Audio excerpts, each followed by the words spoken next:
listen without taking it serious.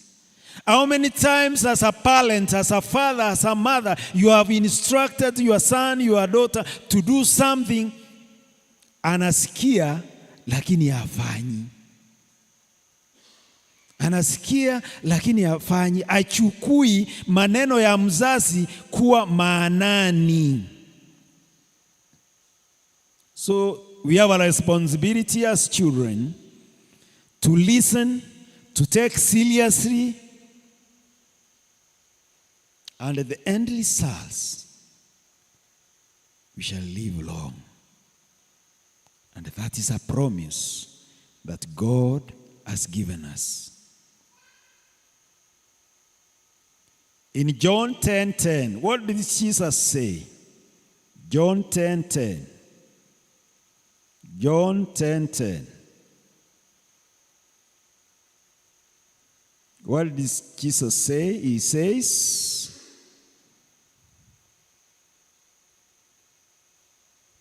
John 10:10 says, the thief comes only in order to steal, kill, and destroy.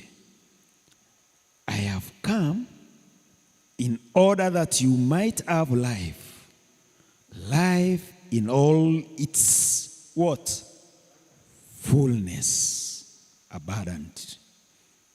I have come that you may have life, and that they or you may have it more what? Abundant. That's a promise. And if only that we can listen, that is a promise that is coming from who? From God Himself. Life has really changed. The plan of God to the parents, the plan of God to the children has really changed. Why? In Revelation 12, verse 12, what does it say? Why? As things that have changed. Revelation 12:12. Why? As the plan of God has changed. Revelation 12:12. What does it say?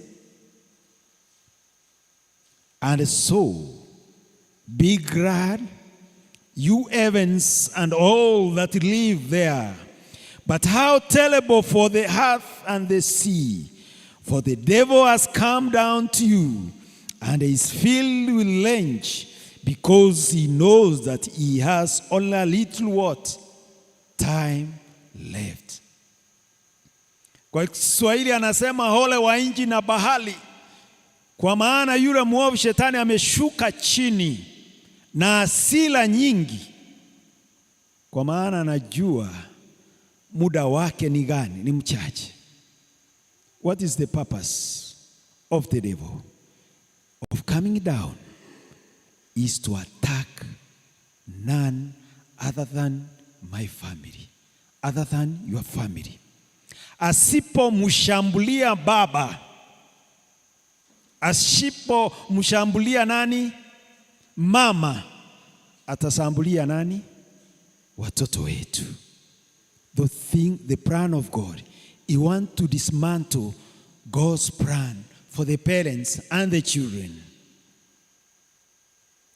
That is why divorce, separation, and what?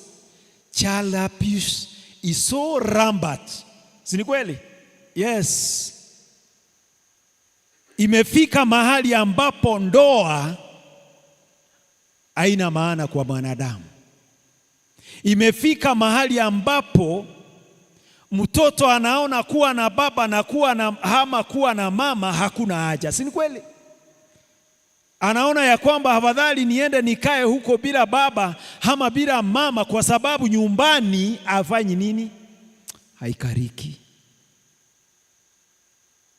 That is the plan of the devil, to attack the family. And the only way that we can cover and we can dismantle the plan of the devil, it is through our prayers. Jinsi ambavyo tunaweza kuangamiza mpango wa Mungu ni mama aweze kwenda magotini, ni baba aweze kwenda magotini na apige magoti akiombea mume wake, akiombea watoto wake na akiombea nani? Hata mke wake. So that you can dismantle the plan of who? The devil. Kwa sababu shetani ana mpango ambayo anataka kuharibu mpango wa nani? Yes, abuse. Mara ngapi tumeona, kwa mfano kama ni abuse, ni watoto wangapi wamekuwa abuse na baba yao? Si wengi. Ni watoto wangapi ambao unasikia, ukiangalia, ukienda kwa YouTube, mtoto anatoa testimony jinsi ambavyo baba yake mzazi alimshika. That's the plan of the devil. Kwa hivyo tunachukumu sisi wazazi, ili mpango wa Mungu uweze kudumu katika ndoa zetu, ni tuende kwa magoti na tusichoke. Wakati ambapo unatembea unamuombea mzee wako, wakati ambapo unafanya kile ambacho unafanya unaombea yule mtoto wako. Kila mmoja unamkumbuka katika maombi. Sijui wewe kuna wakati ambapo unasikia no, yule kijana wangu hata kama hajaniambia, there's something going on. Nyinyi mmewahi kuexperience hivi? Umewahi kuexperience hivi? Hata mwingine unampigia unamwambia no, something is telling my instinct as a parent is telling me that where you are at the moment you are not in the right place. Ni kweli? Yes. That what you are doing is not the right thing. Ni nini inafanya hiyo? It is through prayer. Ni maombi ambayo inaweza, Mungu anakufunulia, anakuambia no. And that wakati ambapo unapoongea this word hii ambayo tumesoma, hear my son and receive my sayings. How many times have you spoken those words to your son? How many times have you spoken those words to your what? I like Proverbs the way inaweka. Listen. How many times have you told your son? How many times have you spoken those words to your dear daughter? My daughter, listen these words. That is why we are servants. What does Paul say in 2 Timothy? In 2 Timothy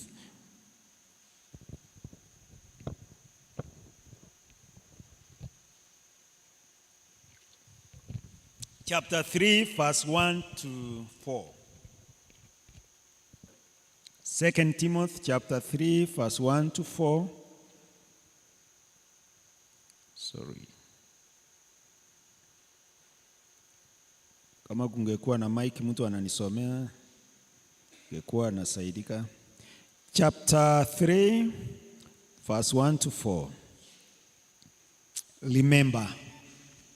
Paul is saying, remember, speaking to Timothy, that there will be difficult times in the last days. The Bible says, Let the Bible say, but know this, that in the last days, perilous times will come.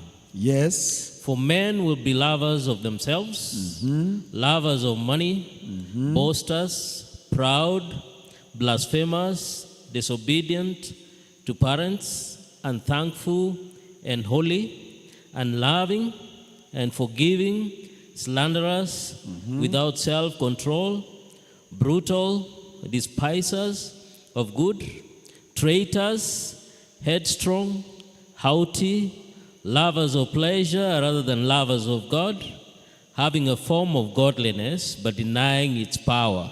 Thank you, Elder. Thank you, Elder. Paul is very specific. Very specific.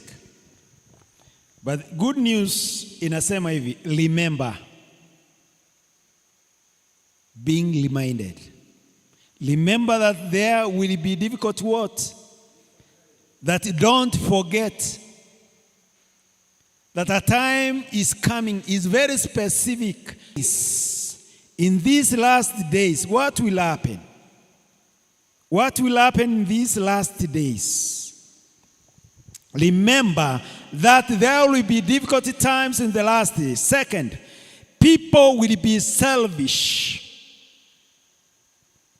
People will be greedy and boastful.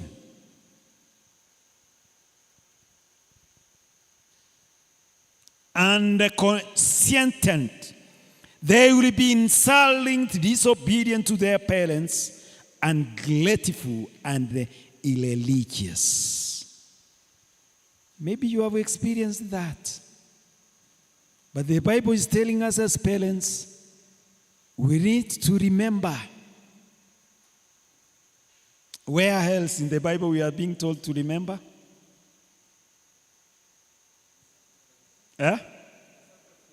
Remember the Sabbath day and keep it what? So don't forget. As you prepare, as you accept being a parent, unapokubali ya kwamba wewe ni mzazi, there is something you have forgotten that you need to remember. That a time ahead of us, if you have not experienced, a time is coming when your daughter is going to be disobedient.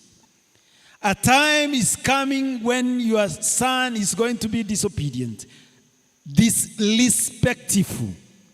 Kuna wakati ambao so Mungu anatuambia you need to remember. There is something that you need to remember. And what do?